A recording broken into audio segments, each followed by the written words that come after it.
जैसे हमने आईपीसी को इंडियन पेनल कोड से चेंज करके भारतीय न्याय संहिता किया, क्या देश का नाम भी इंडिया से बदल के भारत कर दें? इजराइल कब एक राष्ट्र बना और कब हमने उसे मान्यता दी? ये बताइए कि वन चाइना पॉलिसी से आपका क्या मतलब है? क्या शक्ति से हम सशक्त होते हैं? अच्छा, और एआई और जनरेटिव एआई में क्या फ़र्क है?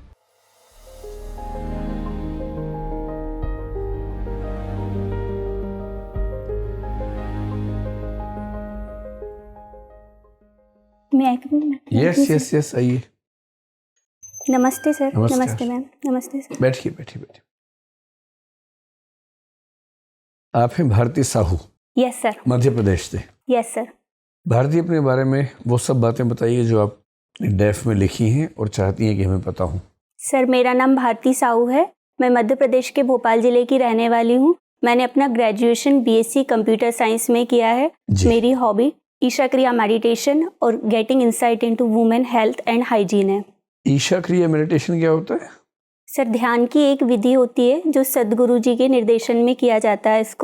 इसमें ईशा का मतलब होता है एक ईश्वर का स्रोत, सृष्टि का स्रोत, और ध्यान से हम उस सृष्टि के स्रोत से अपने आप का जुड़ाव महसूस कर सकते हैं। क्या विधि है इस ध्यान की? सर, इसमें ध्यान और प्राणायाम दोनों विधियां शामिल होती हैं, जिसमें 7 से 12 मिनट में मैं शरीर नहीं हूँ, मैं आत्मा भी नहीं हूँ का एक मंत्र किया जाता है। सर, उसके बाद आ का उच्चारण किया जाता है, जिसमें एक शरीर में कंपन सा महसूस होता है, और उसके बाद सर एक ध्यान लगाया जाता है 5 मिनट की क्रिया में। तो आप ध्यान में किस बिंदु तक पहुंची? सर, अभी तो सिर्फ नॉर्मली मैंने यहीं तक किया है इसको। तो जब ध्यान की स्थिति बनती है तो क्या महसूस होता है उस समय आपको? सर, एक मतलब मन में एक आरामदायक स्थिति आती है, जो मेंटली हमको प्रेशर रहता है, और एक अंदर से हम एक जुड़ाव सा महसूस करते हैं परमात्मा के प्रति, आत्मा के प्रति। तो वो एक महसूस होता है 18 मिनट की क्रिया में। कब से कर रही हैं आप ये? सर, अभी 3 साल हुआ है मुझे। ठीक है। भारती, आपका वैकल्पिक विषय क्या है? हिंदी साहित्य है। हिंदी साहित्य है। और आपका जन्म हुआ 26 जनवरी के दिन? Yes sir. तो भारती, ये बताइए कि जब आज़ादी की लड़ाई चल रही थी तो उस समय बहुत सारी रचनाएं भारती नाम से लिखी गई। कई कवियों ने सरनेम भारती लगा लिया, जैसे सुब्रमण्य भारती हुए दक्षिण भारत में, भारत भारती उत्तर भारत में लिखी गई। क्या वजह है इस नाम के पीछे? क्या मूल भाव था उस समय? सर, अगर भारती नाम देखते हैं तो ये कहीं ना कहीं हमारी राष्ट्रीयता को प्रतीत करता है। भारत में रहने वाले लोगों के लिए भारती नाम कहा जाता है, और हमारे जो देश की एक माँ को, भारती माँ को एक राष्ट्रीय माँ माना गया है, तो उस कारण से भारती नाम ज़्यादा पॉपुलर हुआ है। तो भारत भारती में कोई ऐसी पंक्ति आप सुना सकती हैं जो आज भी प्रासंगिक हो? आपने पढ़ी होगी पाठ्यक्रम में। Yes sir. सबसे पहले जय ही विधाता। सॉरी सर, अभी मुझे ठीक से याद नहीं आ रही है वो। कोई और कविता जिसमें भारतीय शब्द आया हो? सॉरी सर, इस समय रिकॉल नहीं कर पा रही हूँ मैं। कोई बात नहीं। हिंदी साहित्य में कौन सी कविता सबसे अच्छी लगती है आपको? सर, सूर्यकांत त्रिपाठी निराला जी की है राम की शक्ति पूजा। उसकी कौन सी पंक्ति सबसे अच्छी लगती है? सर, शक्ति की करो मौलिक कल्पना, ये पंक्ति अच्छी लगती है मुझे। ठीक है। तो आप ये बताएं कि आज के भारत को शक्ति की किस मौलिक कल्पना की जरूरत है? सर, हम देखते हैं कि सबसे पहले तो हमको एक आत्म मूल्यांकन की सबसे ज़्यादा ज़रूरत है, आत्म अनुसंधान करने की। जो भी भारत में समस्याएं हैं, चाहे हम गरीबी को लेकर देख सकते हैं, या फिर मानव विकास सूचकांक में हमारी जो कम रैंकिंग है, इन सब का मूल्यांकन हमें खुद करना पड़ेगा। दूसरा सर, हमको एक नवाचार की तरफ बढ़ना है अगर, तो उसमें भी कहीं ना कहीं शक्ति की मौलिक कल्पना को हम देख सकते हैं। ठीक है सर। भारती, आपने बरकतुल्लाह विश्वविद्यालय से ग्रेजुएशन किया है। कौन थे बरकतुल्लाह साहब? सर, एक स्वतंत्रता सेनानी थे। जब अफगानिस्तान में सरकार बनाई थी महाराणा प्रताप, सॉरी सर, उनका नाम ही याद नहीं कर पा रही हूँ, तो उनके साथ उन्होंने प्रधानमंत्री के पद पर कार्य किया था। इसके साथ ही सर जो गदर पार्टी थी, तो उसमें भी ये कार्यकर्ता के रूप में थे। इनकी सरकार को किन किन देशों ने मान्यता दी थी? सर, सॉरी सर, भी रिकॉल नहीं कर पा रही हूँ मैं। क्या सुभाष चंद्र बोस ने भी कोई सरकार बनाई थी भारत के बाहर? यस सर, आज़ाद हिंद फौज का गठन किया था उन्होंने। और उनको सरकार को भी मान्यता दी गई थी कुछ देशों द्वारा? यस सर, जर्मनी ने मान्यता दी थी। और किस देश ने दी थी? सर, अभी जर्मनी का ही मुझे याद आ रहा है इस समय। आजकल इजराइल में काफ़ी संघर्ष की स्थिति चल रही है। इजराइल कब एक राष्ट्र बना और कब हमने उसे मान्यता दी? इजराइल में अभी लड़ाई चल रही है ना? Yes sir. अच्छा सर, जब सेकेंड वर्ल्ड वार हुआ था तो उसके बाद से यहूदियों ने जब फ़िलिस्तीनी जो क्षेत्र था वहाँ पे बसना स्टार्ट कर दिया था। तो सर तब से इज़राइल एक कंट्री के रूप में आ गया था, लेकिन कई देशों ने उसको मान्यता नहीं दी थी। फिर उसके बाद हमारे यहाँ से 1970 के बाद से हम कह सकते हैं कि इज़राइल को हमने मान्यता देना स्टार्ट कर दिया था। देना स्टार्ट कर दिया था मतलब धीरे धीरे दिया? नहीं सर, 1970 के बाद हमने मान्यता दे दी थी। अच्छा, आपने कंप्यूटर साइंस में बीएससी किया है, ये बताएं कि NASSCOM क्या है? NASSCOM आपके कंप्यूटर से जुड़ा हुआ है? सॉरी सर, अभी रिकॉल नहीं कर पा रही हूँ मैं। अच्छा ठीक है।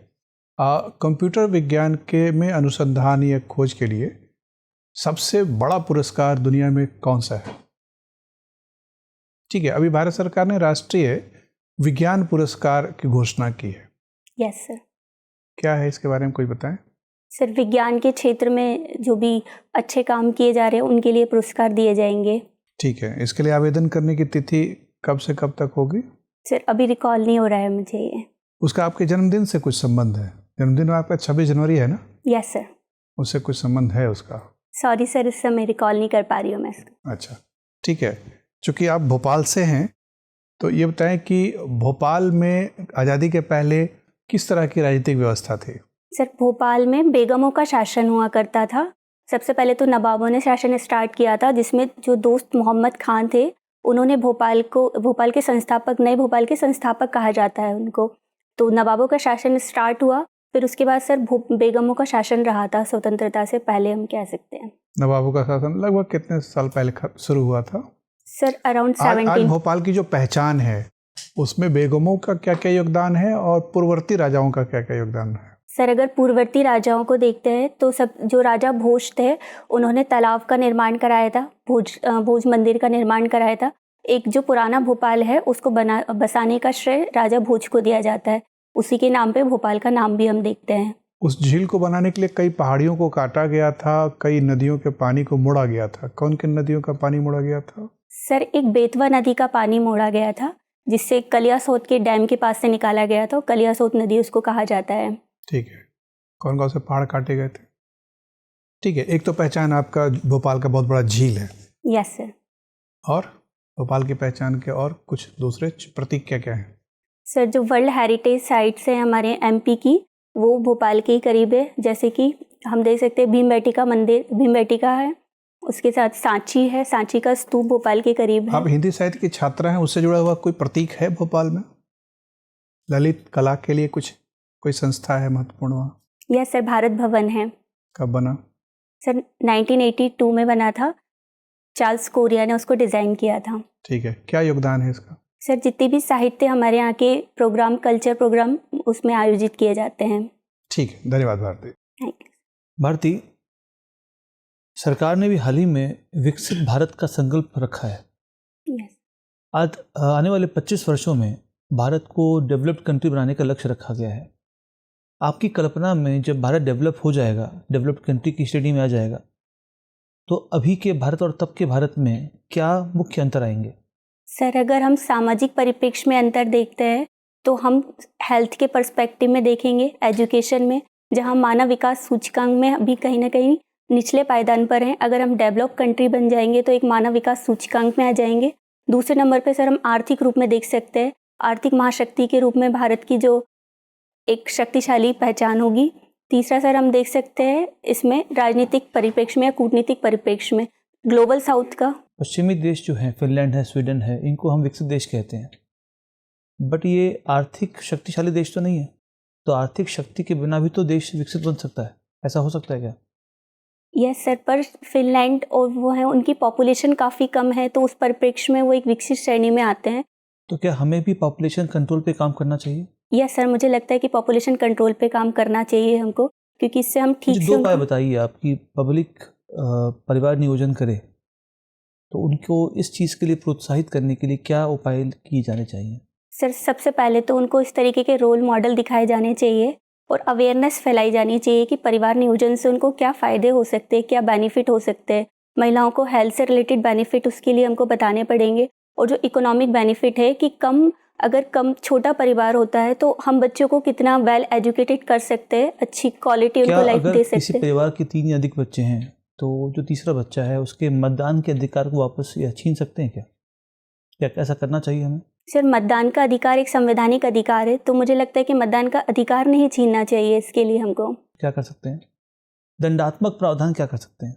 यदि कोई परिवार नहीं मानता, इनके कुछ भी कारण हो सकते हैं, धार्मिक कारण हो सकते हैं, आर्थिक कारण हो सकते हैं, तो सख्ती से इस कानून को लागू करने के लिए क्या उपाय किए जाने चाहिए?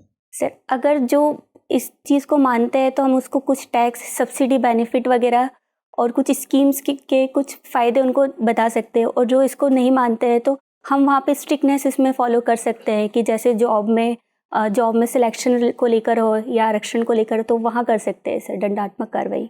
ये बताइए कि वन चाइना पॉलिसी से आपका क्या मतलब है? हम सुना आपने इसके बारे में? Yes sir. क्या है? सर, जो ऐतिहासिक परिप्रेक्ष्य में देखते हैं इसको, तो चाइना के अंदर जो ताइवान और अदर कंट्री शामिल थी, तो वो उन्हीं को अपने अभी भी एक चाइना का अंदर ही मानते हैं, तो वो वन चाइना पॉलिसी है। ये पॉलिसी दी किसने है? सॉरी सर, अभी मुझे इसके बारे में जानकारी नहीं। क्या भारत इस पॉलिसी का समर्थक है? Yes sir, Bharat one China policy को मानता है। तो फिर ऐसा क्यों है कि हमारे और ताइवान के बीच में सांस्कृतिक संबंध हैं? ताइवान की कंपनीज को हम आकर्षित करते हैं, चीन के इच्छा के विरुद्ध हमने ताइवान की कंपनीज को अपने देश में निवेश करने का मौका दिया है। अगर हम इस नीति के समर्थक होते तो ताइवान हमारे बीच में अलग से संबंध कैसे बन सकते थे? सर, इसको ऐतिहासिक और कल्चर पर्सपेक्टिव में देख सकते हैं। जहाँ हमारा बुद्धिज़्म है वो कहीं ना कहीं वो ताइवान में प्रचार उसका हुआ था। अगर बुद्धिज्म कारण है तो क्या हम तिब्बत को अलग देश मान सकते हैं? सॉरी सर, इसके बारे में अभी मैं ज़्यादा नहीं बता पाऊँगी। ये बताएं कि भारत का इस समय जो बजट साइज़ है, 2023-24 का जो बजट आया, वो साइज़ कितना है? मतलब रुपए में, अमाउंट में आइडिया है आपको? सॉरी सर, अभी आइडिया नहीं है।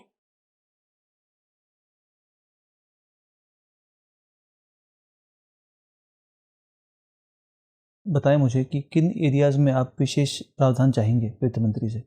सर, जेंडर बजट को लेके, जिसमें वुमेन हेल्थ के ऊपर, ओवरऑल हेल्थ स्ट्रक्चर पे हमको ज़्यादा खर्च करना चाहिए, जिसमें वुमेन कैसे हेल्थ करेंगे आप? ऐसा कौन सी स्कीम लेके आएंगे, कौन सा प्रावधान लेके आएंगे आप? या पहले क्या नहीं किया गया जो इस समय आप करना चाहते हैं? सर, ग्राउंड लेवल पे महिलाओं के हेल्थ और हाइजीन से रिलेटेड जो प्रोडक्ट होते हैं उनको डिस्ट्रीब्यूट करने के लिए हमको सबसे पहले स्कीम ऐसी लानी पड़ेगी, या जो स्कीम है उसी में हमको बजट इतना एलोकेट करना चाहिए कि उसका फ़ायदा सबसे निचले स्तर की महिलाओं को मिल सके। इसके अलावा सर, एजुकेशन पे हम कर सकते हैं। क्या कर सकते हैं? सर, एजुकेशन में भी हम देखते हैं कि आज का जो भारत है या फिर आज के वर्ल्ड को हम देखते हैं तो ज़्यादा वैश्वीकरण के युग में कहाँ सूचना प्रौद्योगिकी का तकनीकी युग आ चुका है, तो इसमें हमको ये ठीक है। चाहिए। चलिए ठीक है, थैंक यू। भारती, ये बताइए कि आप विमेन डेवलपमेंट और विमेन लेड डेवलपमेंट से क्या समझती हैं? क्या दोनों सेम है या अलग है? मैम, अगर वुमेन डेवलपमेंट को देखते हैं तो ये महिलाओं को शामिल, पुरुषों को शामिल करते हुए एक विकास होगा। लेकिन वुमेन लेड डेवलपमेंट को देखते हैं जहाँ महिलाएं विकास में सबसे अग्रणी होंगी, महिलाओं के द्वारा विकास को किया जाएगा, तो वुमेन लेड डेवलपमेंट में। कुछ एग्जाम्पल आप बता सकती हैं मुझको विमेन लेड डेवलपमेंट का? जैसे मैम अभी के वर्तमान समय में देखते हैं तो हमारी महिला राष्ट्रपति जी हैं, उसी के साथ अगर हम देखते हैं प्रधानमंत्री पद पर हमारी कोई महिला शामिल हो जाती है तो हम उसको वुमेन लेड डेवलपमेंट के तौर पर देखेंगे आने वाले सालों में। ठीक है। स्त्री शक्ति है ना, और एक स्त्री सशक्त, इन दोनों में क्या सिमिलैरिटी है और क्या डिफरेंस है? क्या शक्ति से हम सशक्त होते हैं? मैम, शक्ति को एक पावर के सेंस में ले सकते हैं, लेकिन सशक्त हम तब होते हैं जब हम अपने डिसीजन खुद ले सकते हैं। तो मैम, इसमें मैं थोड़ा सा डिफरेंस यही मानती हूँ कि स्त्री शक्ति में हम सिर्फ उनको एक पावर देंगे इन द सेंस फिजिकल या फिर मेंटल, और अगर हम सशक्त करते हैं उनको तो महिलाएं इतनी कैपेबल हो जाएंगी कि वो अपने से डिसीजन खुद ले सकती हैं। तो कौन कौन से ऐसे स्कीम्स चलाई जा रही हैं एमपी गवर्नमेंट के द्वारा जो महिलाओं को सशक्त बनाती हैं? मैम, अगर हेल्थ में देखते हैं हम तो जननी एक्सप्रेस योजना, उसके बाद मैम लालिमा अभियान और ममता अभियान, जो उनको पोषण काफ़ी ठीक प्रोवाइड करता है, तो न्यूट्रेट होती हैं। दूसरा हम देखते हैं मैम राजनीतिक परिप्रेक्ष्य में, तो पंचायत में महिलाओं को 50% आरक्षण दिया गया है, तो राजनीति में महिलाओं का प्रतिनिधित्व बढ़ रहा है इससे। मैम, अभी 2 ही मुझे याद आ रही हैं। ठीक है, कोई बात नहीं है। ये बताइए, आपने अपनी हॉबी में लिख रखा है कल्चरल सेक्रेटरी थी आप, अपने पोजीशंस जो आपने होल्ड किए हैं, है ना? तो कल्चर जो है, इसे आप क्या समझती है? कल्चर और कस्टम क्या दोनों सेम होता है? मैम, अगर कल्चर को देखा जाता है तो हमारे कल्चर में वो सारी चीज़ें शामिल हो जाती है। जैसे हम भारतीय कल्चर के तौर पर देख सकते हैं तो उसमें परिवार, समाज, हमारे जो प्रदर्शन कलाएं हैं जिसमें नृत्य, संगीत, चित्रकला इत्यादि को और कस्टम क्या होते हैं? मैम कस्टम में एक जीवन शैली, वेशभूषा, खान-पान उसको शामिल कर सकते हैं हम, रीति रिवाज। क्या अगर हम अपने कल्चर को फॉलो करते हैं तो कहीं हम रूढ़िवादिता की ओर जाते हैं?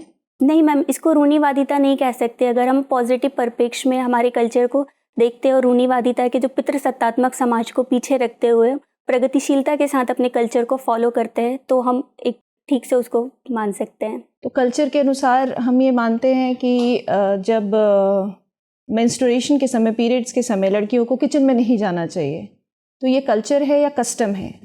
और अगर है, कहाँ से इसकी बैकिंग है? क्या ये रूढ़िवादिता है? मैम इसको हम रूढ़िवादिता मान सकते हैं क्योंकि किसी भी शास्त्रों में ये नहीं लिखा गया है कि मेंस्ट्रुएशन के टाइम पे महिलाओं को किचन में या कहीं जाने नहीं देना चाहिए। तो एक ये लोगों में वर्षों से चली आ रही एक मान्यता है कि अगर इस टाइम पे महिलाएं जो अछूत संक्रमण के तौर पे माना जाता है तो उनको किचन में नहीं जाने दिया जाता है। मंदिर में पूजा पाठ नहीं कर सकती हैं, तो अगर हम रिलीजियस होंगे तो ये सारी चीज़ों को फॉलो करेंगे। इसको कैसे आप देखती हैं? मैम मुझे लगता है कि इसमें भी अगर सांस्कृतिक परंपरा में इसको देखते हैं तो किस धर्मों में इसको माना जाता है कि महिलाएं मेंस्ट्रुएशन के टाइम पे पूजा पाठ नहीं कर सकती है। लेकिन मैम अगर हम प्रगतिशीलता के तौर पर आगे बढ़ते हैं तो मुझे लगता है कि इसमें भी बदलाव होना चाहिए। जैसे सबरीमाला मंदिर को लेके हमने ये देखा था। आपने काम अपनी हॉबी में आपने लिख रखा है, getting insights on women health and hygiene. Yes ma'am. तो क्या समझती हैं आप, ये किस तरह का इंसाइट की आप बात कर रही हैं? मैम जो महिलाओं से रिलेटेड हेल्थ और हाइजीन के टॉपिक्स रहते हैं मुझे उनके बारे में जानना पढ़ना रुचिकर लगता है। मिनार्की जानती हैं क्या होता है? Yes ma'am. क्या है मिनार्की? मैम जब मेंस्ट्रुएशन की एज होती है, टाइम होता है, तो उस एज अवस्था को फर्स्ट मेंस्ट्रुएशन क्यों अर्ली हो गया है ये आज के अभी के एडोलेसेंस में, गर्ल्स में? मैम इसको हम एक उपभोक्ता वाली शैली में जो हमारा खान पान और पोषण में जो चेंजेस हो रहा है उसके तौर पर भी देख सकते हैं।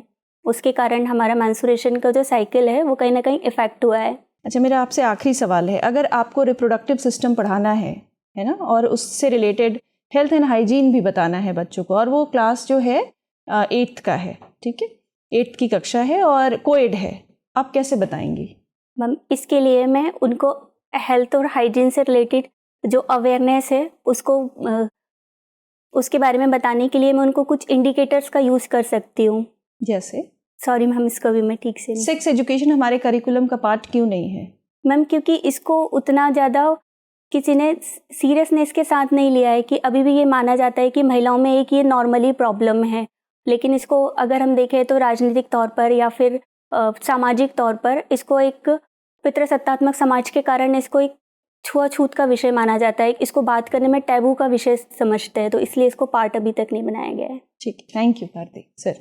भारती, आप मध्य प्रदेश से आती हैं, बताइए मुझे कि वहाँ कितने मुख्यमंत्री और कितने उप मुख्यमंत्री हैं अभी वर्तमान में? मुख्यमंत्री तो एक ही होंगे। Yes sir. क्या नाम है उनका? सर मोहन यादव। मोहन यादव जी। और क्या कॉन्स्टिट्यूंसी है उनकी? सर वो उज्जैन से बिलोंग करते हैं, उज्जैन विधानसभा क्षेत्र अच्छा। से। और कितने उप मुख्यमंत्री हैं आपके यहाँ? सर अभी तो एक ही है शायद, मैं ठीक से। 2 हैं। यस नाम सर। बता सकते हैं आप? सॉरी सर नाम रिकॉल नहीं हो रहा अच्छा, है। जब मध्य प्रदेश के अभी जो चुनाव हुए हैं, इसमें जो सत्ताधारी दल है वो दोबारा आ गया, ठीक है, इसको कहते हैं इनकम्बेंसी या प्रो इनकम्बेंसी रहा ये, ठीक है, तो इनकम्बेंसी शब्द का अर्थ आप बता सकते हैं मुझे? सॉरी सर अभी नहीं रिकॉल हो रहा है। अच्छा, मध्य प्रदेश सरकार की योजना है लाडली बहना योजना। यस। इसकी बेनिफिशियरीज बताइए कि क्या एज ग्रुप है और कितना इनको जो भत्ता मिलता है इसमें? सर इसमें 21 वर्ष से अधिक की जो विवाहित महिलाएं हैं 21 से 21 वर्ष से 40 वर्ष तक की विवाहित महिलाओं को। 40? सॉरी सर अभी मैं एज नहीं ठीक से रिकॉल कर पा रही। और कितना मिलता है? सर इनको 1250 रुपये धनराशि प्रोवाइड की जाती है महीने में। अच्छा।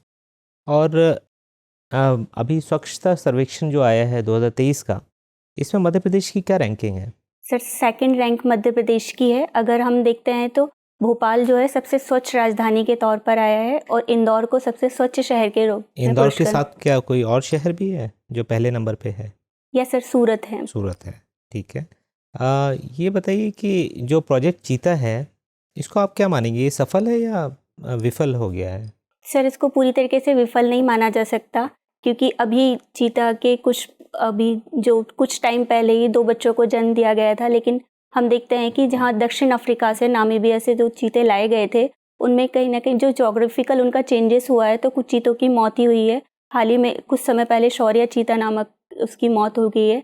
लेकिन अगर हम उनका थोड़ा सा समय लगेगा, क्योंकि जोग्राफिकल अगर वो चेंज होता है क्लाइमेट वहाँ का, तो उसको अडॉप्ट करने में उसको टाइम लगता है सर। ठीक है, ये बताइए डीप फेक क्या है? सर जो मीडिया फाइल्स रहती है उनकी कुछ नकली छवियां बना दी जाती हैं एआई का यूज़ करके, तो वो डीप फेक टेक्नोलॉजी है। अच्छा, और चैट जीपीटी क्या है? सर ये एआई का ही एक टूल इसको कहते हैं, जिसमें हम कम्युनिकेट कर सकते हैं, कम्युनिकेशन का एक टूल है ये। अच्छा, और एआई और जनरेटिव एआई में क्या फ़र्क है? सर जनरेटिव एआई जो रहता है उसमें पहले से फीड की गई सूचनाएं शामिल होती हैं, और एआई जो रहता है सर किसी भी मशीन के अंदर हम अगर मानव के समान सोचने समझने की क्षमता डाल ज़्यादा देते हैं। एडवांस क्या है, एआई या जनरेटिव एआई? सर एआई को ज़्यादा एडवांस मान सकते हैं, जनरेटिव एआई उसका ही एक पार्ट है। चलिए आप इसको देख लीजिए, धन्यवाद। भारती, बस एक सवाल का जवाब दीजिए। हमारे देश का नाम इंडिया है या भारत है, ये बहुत डिबेट की बात है। Yes sir. संविधान का आर्टिकल 1 कहता है भारत, मतलब India that is Bharat shall be A union of states. एक तो समझ नहीं आता कि दरअसल हम भारत है कि इंडिया है, और दूसरा आपको ये बताना है क्या सही समय आ गया है कि अब हम, जैसे हमने आईपीसी को इंडियन पेनल कोड से चेंज करके भारतीय न्याय संहिता किया, क्या देश का नाम भी इंडिया से बदल के भारत कर दें?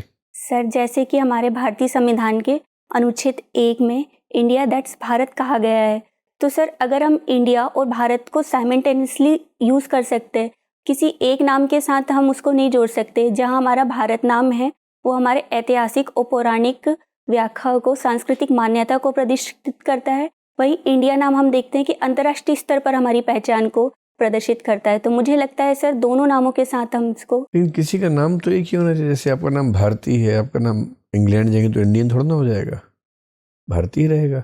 Yes sir. तो सर भारत नाम को हम इसमें ज़्यादा महत्व दे सकते, पर मुझे लगता है कि सर अगर इंडिया नाम भी हम साथ में इसका यूज़ करते तो उतनी प्रॉब्लम नहीं होगी। ठीक है भारती, आपसे बात करके बड़ा अच्छा लगा, आप जा सकती हैं। धन्यवाद। Thank you ma'am.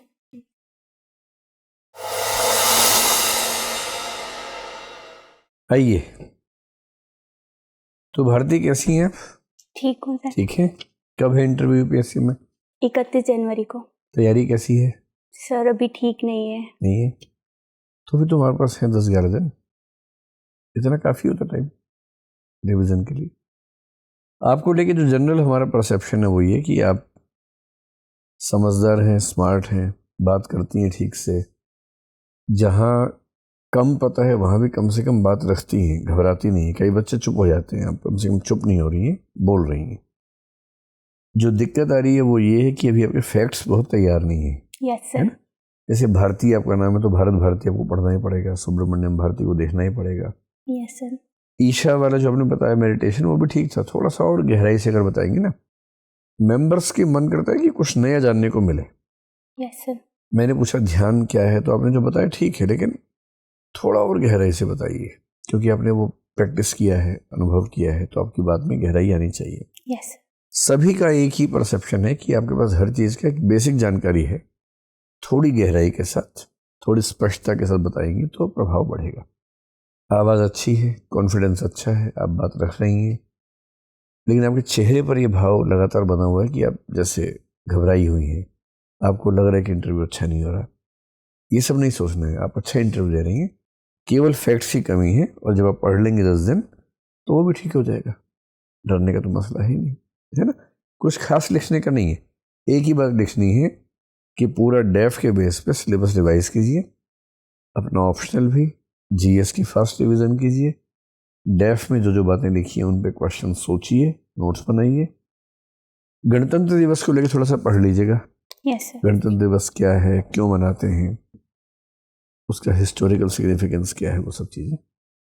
बाकी ठीक है, मतलब चांसेस हैं कि आप आज की परफॉर्मेंस के बेस पे तो हम बोलेंगे कि आप 160, 170, 180 की रेंज में जाएंगी, लेकिन अभी 10 दिन है, मेहनत करेंगे तो और आगे जा सकती ठीक है ना। शुभकामनाएं। कोई सवाल है आपका? सर हिंदी को लेकर था, मैंने क्या प्री के बाद ही चेंज किया है हिंदी को, तो मैं उतना डेप्थ में उसको पढ़ नहीं पाई हूँ। जी, तो सर उसको अभी कितना समय देना चाहिए? 10 दिन? फिलहाल एक काम कीजिए कि इंटरव्यू के बैच की ना 3 क्लासेस है हिंदी की, एक मैंने कल भेजी थी, परसों 4 हैं, उनको देख लीजिए। 4-5-6 घंटे में हो जाएगा, उससे आपके अधिकांश प्रश्नों के उत्तर मिल जाएंगे आपको। ठीक है, अभी वो देख लीजिए। मैम वो हेल्थ वाला जो टॉपिक है उसमें, और जो आपने इसका बोला था ना किचन में जाने का और मंदिर में जाने का, तो उसको किस व्यू से दिखाना चाहिए? सांस्कृतिक मान्यता के रोल पे या फिर रूढ़िवादिता ही है? नहीं, आप इसको दिखलाइए कि जो लोग मानते हैं ये कहीं ना कहीं हमारे एक रिलीजियस स्क्रिप्ट से आता है जब हम कल्चर को फॉलो करते हैं, पर इसमें बदलाव की ज़रूरत है। लोग बदल रहे हैं। रूढ़िवादिता तो कस्टम्स के थ्रू आती है, अगर हम इसको चेंज करेंगे अपने प्रैक्टिसेस से तो ये बदलता है और बदलना चाहिए। और बदलना चाहिए। इसके पीछे कोई भी साइंटिफिक रीज़न नहीं है। मैम वो साड़ी वगैरह ठीक है? और हाँ, सारी ठीक है, अच्छी। नहीं इशू तो नहीं? एकदम ठीक है, सब एकदम बढ़िया है। ठीक है, thank you sir. Most welcome.